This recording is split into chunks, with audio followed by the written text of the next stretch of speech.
Dios le bendiga, amados hermanos, en esta noche y que la paz del Señor esté sobre cada uno de ustedes. El estudio de esta noche va a ser el estudio bíblico número 23. Lleva por tema la visión del único Dios. La base bíblica se encuentra en Isaías 43, los versículos del 11 al 13 y en Isaías 44 del 1 al 8. El pensamiento central lee como sigue: Dios no es uno entre otros dioses, sino el único y verdadero Dios. El texto áureo se encuentra en Deuteronomio 6, versículo 4, y dice: Oye Israel, Jehová nuestro Dios, Jehová uno es. El credo de los defensores tiene en el punto número 2, menciona el Dios único, verdadero y eterno.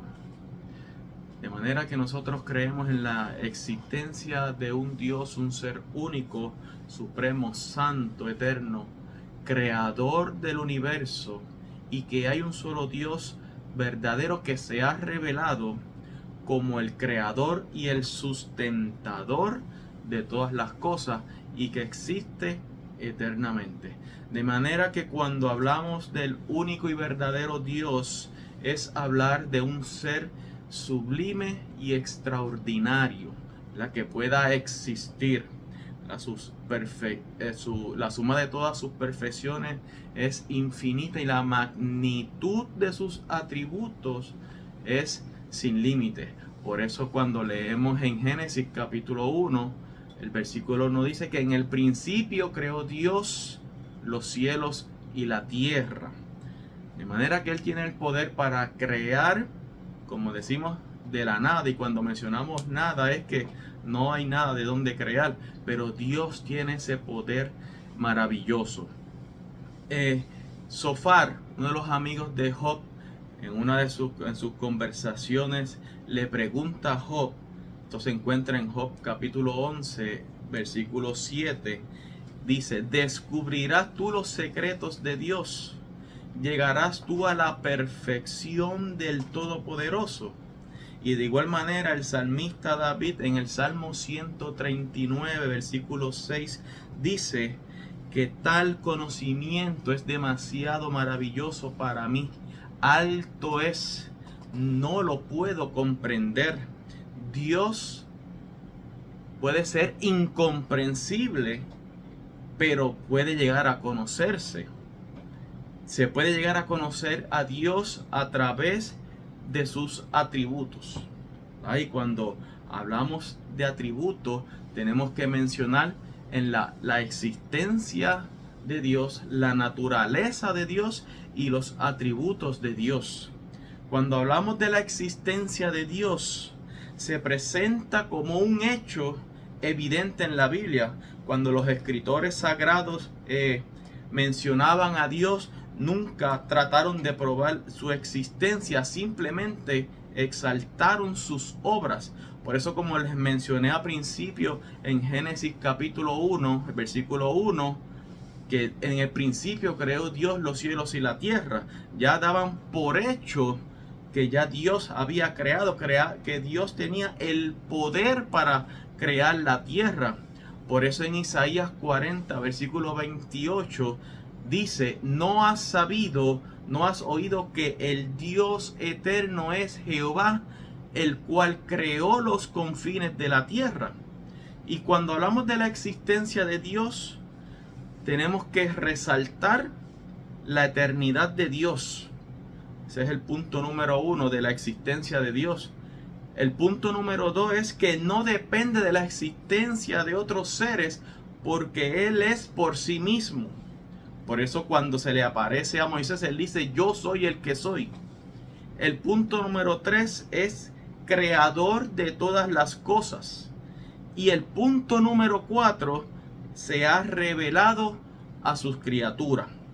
Eso es hablando en la existencia de Dios. cuando hablamos de la naturaleza de Dios, la palabra dice en Juan capítulo 4, versículo 24, que Dios es espíritu. Por eso que aunque la palabra en el Antiguo Testamento hace muchas referencias que muestran a Dios como alguien que tiene ojos, manos, pies, eso no implica que Dios tenga un cuerpo.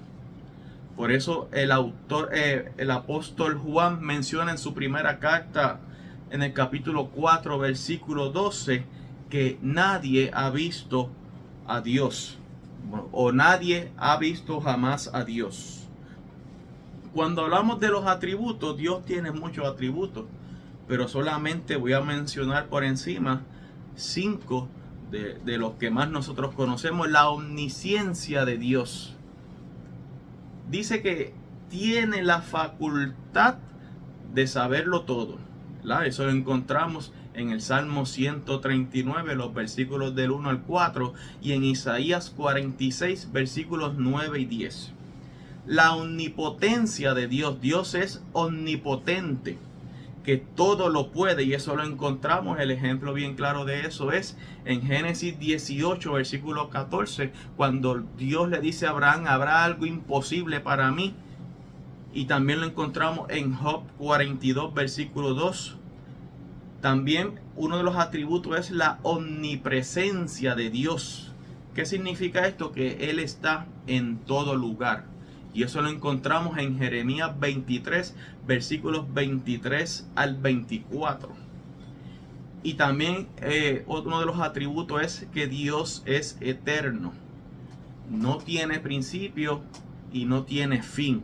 Eso lo encontramos en Apocalipsis 1, 8 y en la lección que estamos estudiando en esta noche. También uno de los atributos que Dios tiene, que es inmutable, que no cambia.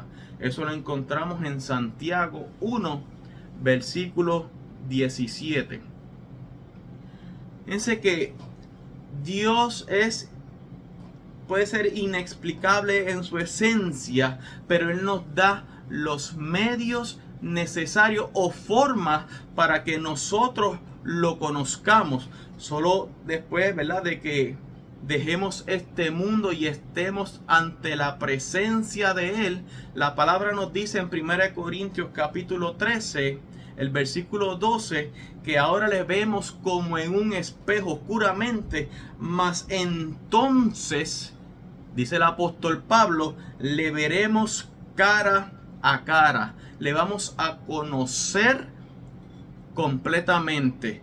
Dios tiene atributos que nos indican cómo es Él y las maneras que Él utiliza para comunicarse y darse a conocer a sus hijos, a sus criaturas también.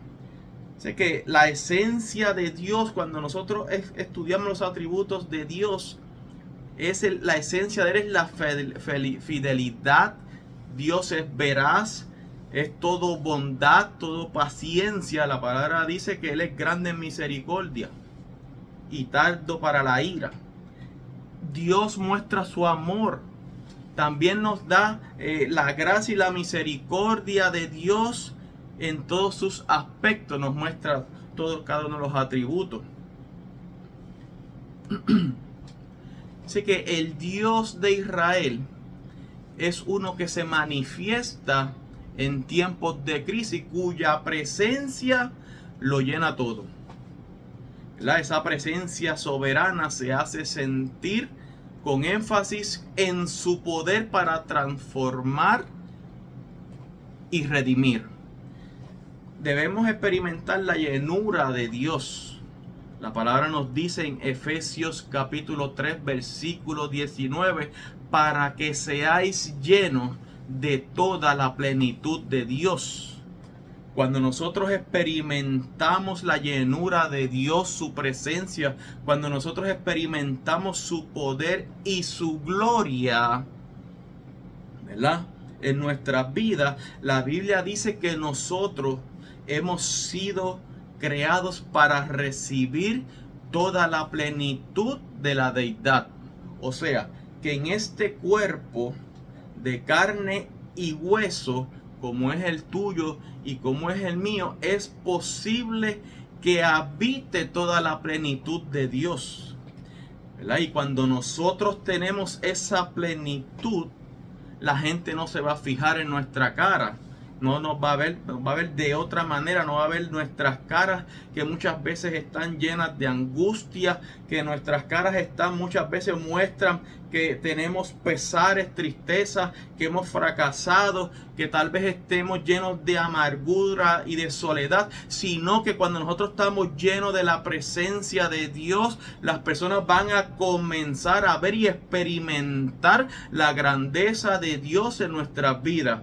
Es cuando Dios sale, ¿verdad? En este caso, para describirlo, por nuestros poros, por nuestra boca, por nuestra manera de ser, que se manifiesta el gran yo soy, el único Dios en nuestras vidas. Dice que es Dios quien toma la iniciativa para buscar al pecador. Es Él quien toma la iniciativa para castigar al malo y premiar a los justos. Este Dios santo y poderoso tiene la capacidad de hacerse presente en la historia y producir experiencias salvíficas, afirmando de esta manera su soberanía y poder. La palabra nos muestra en Efesios capítulo 1, versículos 21 al 23, que dice: sobre todo principado y autoridad y poder y señorío, y sobre todo nombre que se nombra, no solo en este siglo, sino también en el venidero, y sometió todas las cosas bajo sus pies, y lo dio por cabeza sobre todas las cosas a la iglesia. Entonces vamos al versículo 23, que dice: la cual es el cuerpo, la plenitud de aquel que todo lo llena en todo. ¿Y qué significa la plenitud? Cuando nosotros estudiamos la palabra plenitud en el latín, la palabra pleno significa total, y el sufijo pleni significa pleno, y tut, el sufijo tut, significa totalidad. De manera que Dios nos muestra totalmente su totalidad. Fíjese que dice que la plenitud de aquel que todo lo llena en todo. No puede haber espacio para otras cosas. No puede haber espacio para otros dioses, como le dice en este caso a Israel. Por eso le dice: yo soy el que soy.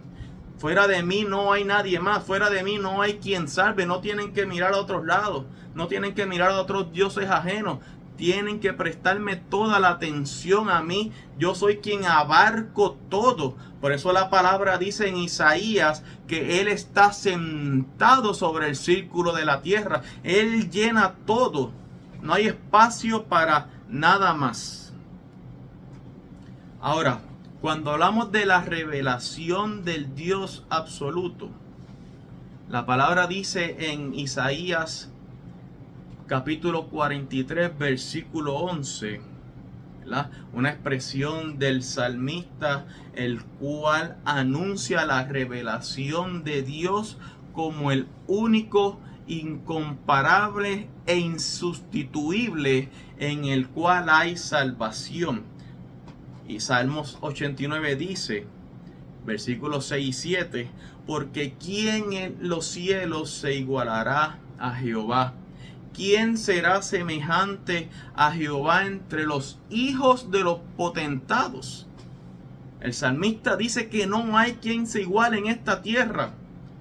No el presidente de Estados Unidos, no el presidente de Ucrania, no Vladimir Putin. Nadie se compara en esta tierra. Nadie se puede comparar a Dios, es lo que está diciendo el salmista. ¿Quién será semejante a Jehová? Es lo que dice. Nadie. Dios temible en la congregación de los santos y formidable sobre todos cuantos están alrededor de Él. Dice que cuando Dios habita en su pueblo. La palabra dice que somos formidables, somos maravillosos. Ese es el poder transformador de Dios. Cuando nosotros le prestamos atención al único Dios, al único verdadero Dios, somos formidables, somos maravillosos. Fíjense que el versículo 12 de Isaías 43 dice que anuncié, salvé e hice oír. Dice, yo anuncié y salvé e hice oír, y no hubo entre vosotros Dios ajeno.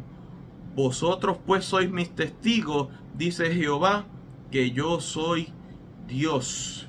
Cuando él dice que anunció, lo que significa es que él hizo oír su voz a través de los profetas, proclamando su propósito redentor, ¿verdad?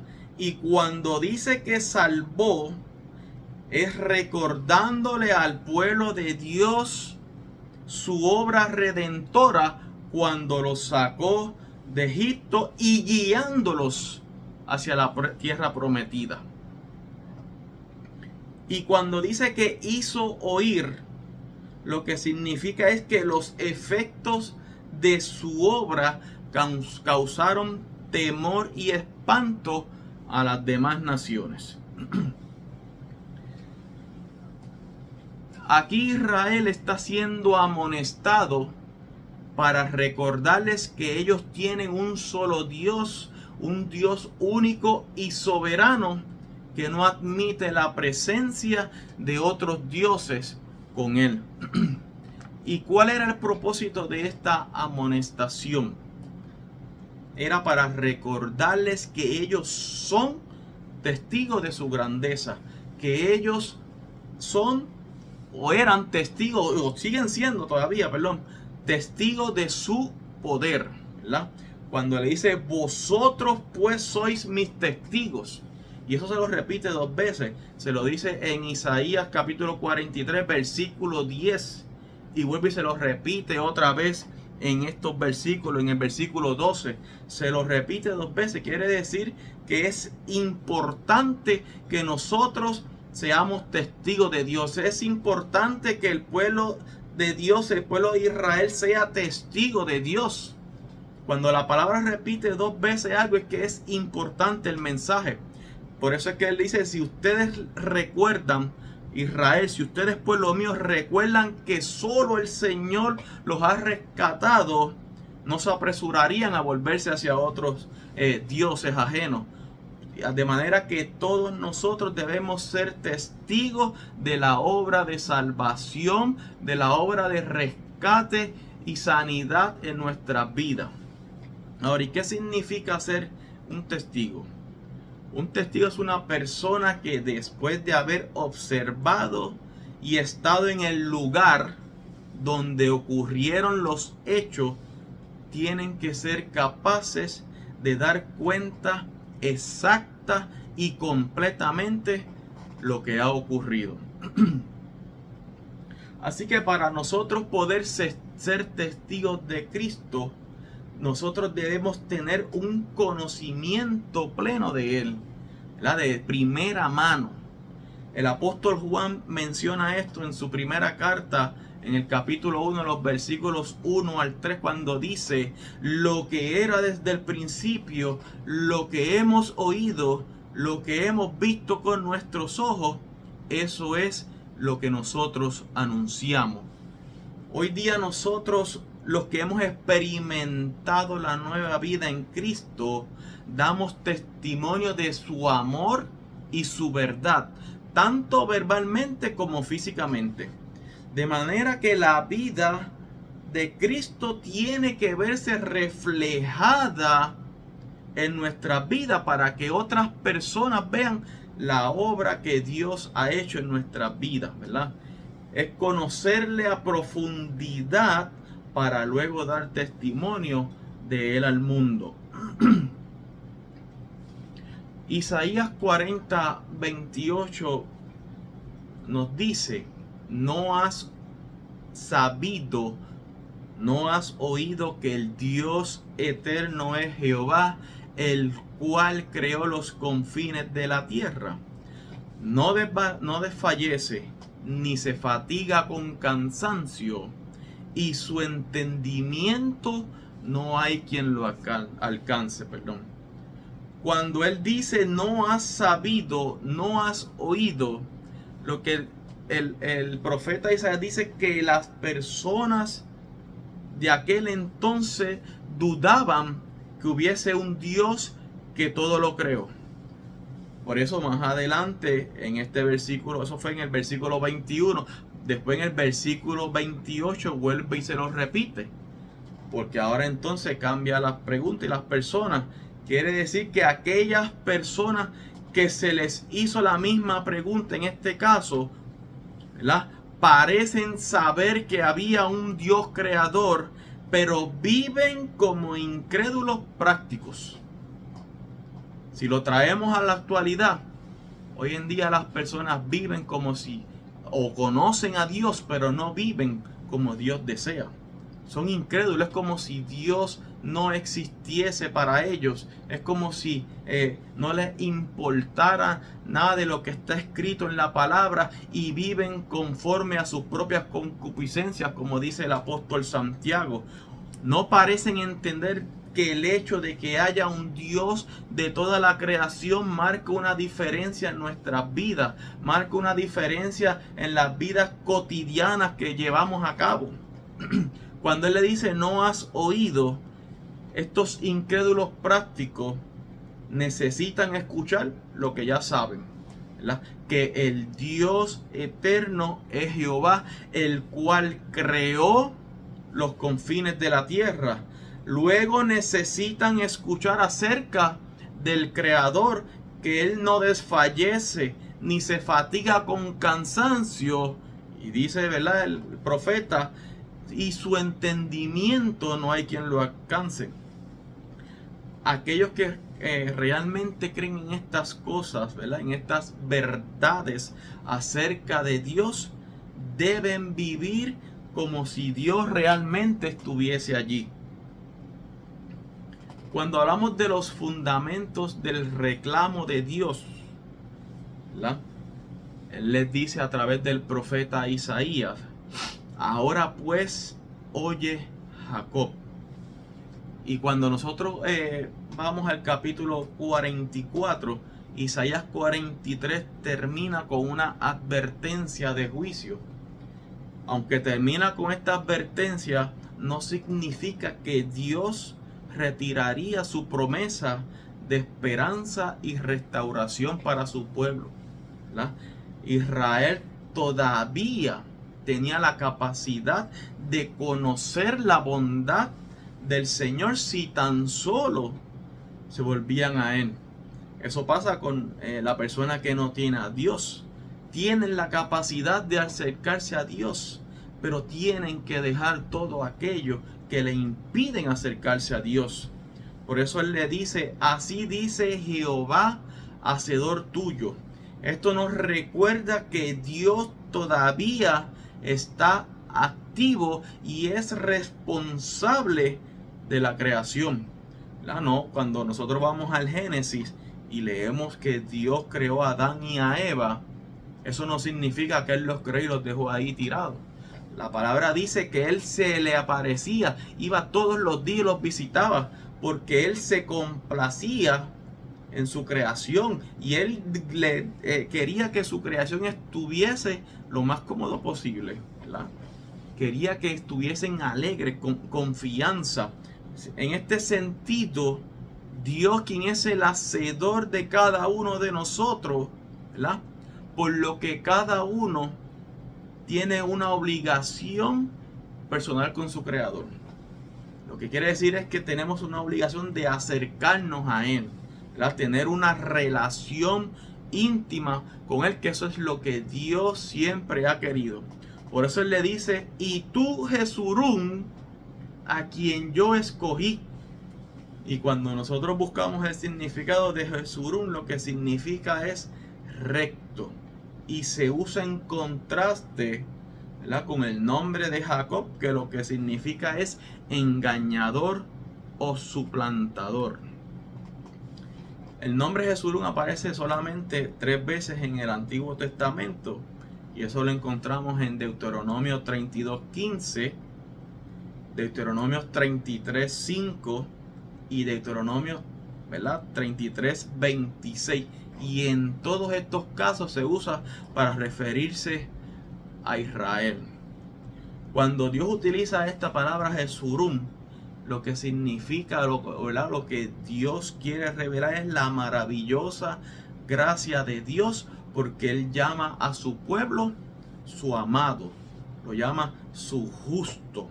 Y este nombre debería haberle, ¿verdad?, hacerle entender a Israel su llamamiento como pueblo en relación al pacto con Jehová.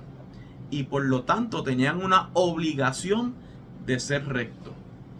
Ahora, cuando Él le dice no temas, porque yo derramaré agua sobre el sequedar, mi espíritu derramaré sobre tu generación.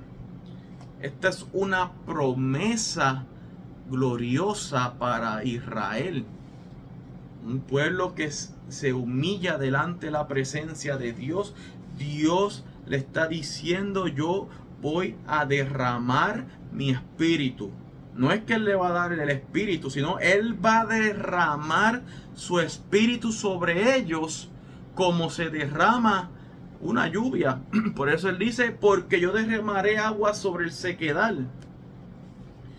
Isaías, inspirado en el capítulo 43, inspirado por Dios, dijo Israel: porque yo derramaré agua sobre el sequedal y ríos sobre la tierra árida. Luego te dice que mi espíritu derramaré sobre tu generación y mi bendición sobre tu renuevo. Cuando nosotros leemos la palabra y encontramos este evento fue profetizado, ¿verdad?, por Isaías, este evento se cumplió en Hechos capítulo 2, ¿verdad? Aquí el Espíritu Santo se presenta como el agua que da vida, ¿verdad? Luego más adelante Pedro lo profetizó también, ¿verdad?, lo mencionó en el día de Pentecostés, ¿verdad? Mencionó la profecía de Hechos capítulo 2, versículos 28 al 29. Ahora, ¿quién recibe este derramamiento? Pues nosotros, Israel, ¿verdad? Dice que Dios iba a derramar. Cuando tenemos sed de la llenura del Espíritu y lo pedimos y lo recibimos con fe, podemos esperar, ¿verdad?, recibir su derramamiento. Dios está buscando una tierra árida para poder derramar aguas sobre ella. Por eso el salmista menciona en el Salmo 42, los versículos 1 y 2, como el ciervo brama por las corrientes de las aguas, así clama por ti, oh Dios, el alma mía. Y luego dice: mi alma tiene sed de Dios, del Dios vivo. Y dice: ¿cuándo vendré y me presentaré delante de Él, de Dios?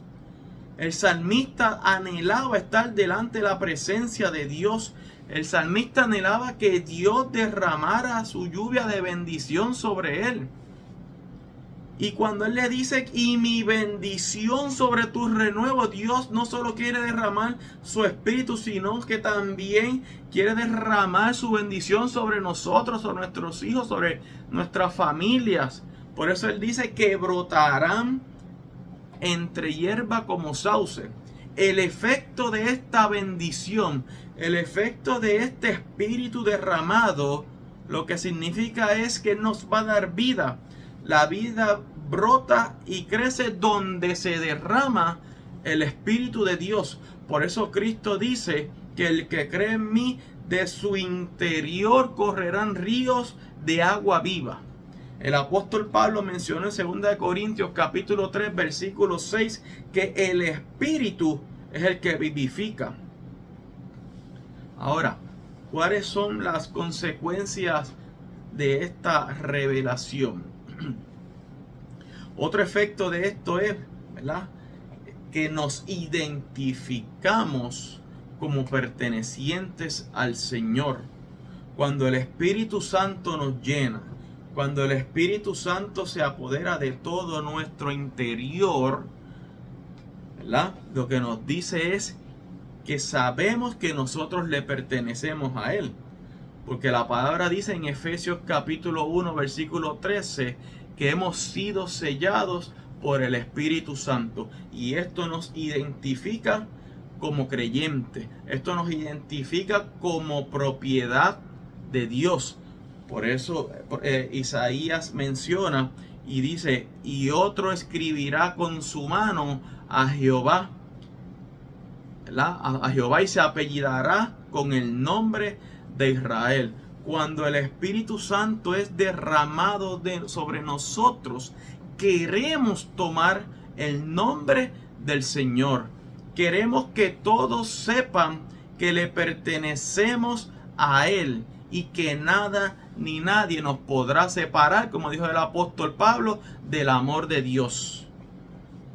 Ahora, cuando él menciona, ya estamos terminando, yo soy el primero y yo soy el postrero, y fuera de mí no hay Dios. Lo que significa es que un ídolo, ¿verdad? Lo que le dice, un ídolo nunca puede ser el primero, porque un ídolo necesita a alguien que lo haga. Cuando nosotros ponemos algo antes que primero que Dios, eso se convierte en un ídolo. Por eso Él le dice que yo soy el primero. Tú tienes que dedicarte a mí primero. No puede haber otro, nadie que ocupe el lugar de Dios. Cuando Él le dice yo soy el postrero, lo que significa es que nada puede ser postrero porque se desgasta y se rompe. Pero el Señor Dios de Israel es el primero y el postrero. Él es completamente único, y fuera de Él no hay Dios. Ya la palabra menciona en Isaías 41:4 que ya Dios había utilizado este título, ¿verdad? En el mismo contexto de proclamar su gloria contra los débiles dioses falsos. Fíjense que Él les dice, no temáis ni os amedrentáis, ¿verdad? Cuando nosotros conocemos estas verdades, ¿verdad? Sabemos realmente quién es Dios y su gran sabiduría. Conocemos su autoridad sobre todas las cosas, ¿verdad? Entonces borramos, desechamos todo temor de nuestra vida. Por eso Él les dice, cuando ustedes conozcan cómo yo soy, ustedes reconozcan que yo soy el único Dios en sus vidas, entonces vosotros sois mis testigos. No hay Dios sino yo. Él les dice, ustedes son mis testigos. ¿Hay algún Dios fuera de mí? No hay otra roca. No conozco a ninguna.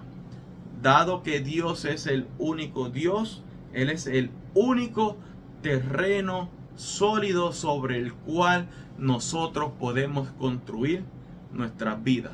Por eso Isaías decía en el capítulo 28, versículo 16, por tanto Jehová el Señor dice así, he aquí que yo he puesto en Sión por fundamento una piedra probada, angular, preciosa, de cimiento estable, el que creyere no se apresure. Dios les bendiga, mis amados hermanos. Hasta aquí la lección. Hacia adelante en el Señor, y que Dios les continúe bendiciendo.